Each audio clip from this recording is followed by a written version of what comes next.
আজকে আবার ফিরে এলাম তোমাদের সাথে আমাদের দুপুরের খাবারটা শেয়ার করতে। আজকে দুপুরের খাবারে অবশ্যই রয়েছে গরম গরম ভাত, তার সাথে রয়েছে এটা উচ্ছে বেগুন ভাজা। গরম পড়ে গেছে, সেই জন্য এখন একটু তিতো তো খেতেই হবে।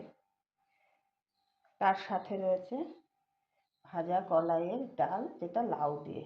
এটাও গরমে যথেষ্ট উপাদেয় খাবার, খেতেও ভালো লাগে।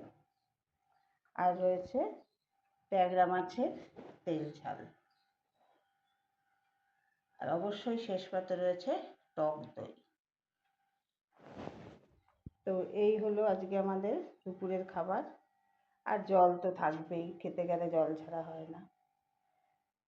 তো যদি তোমাদের সাথে এই খাবারটা আমি শেয়ার করলাম, যদি তোমাদের মনে হয় যে এই খাবারটা ভালো লেগেছে, তবে অবশ্যই একটা লাইক, শেয়ার ও সাবস্ক্রাইব করার অনুরোধ জানাই।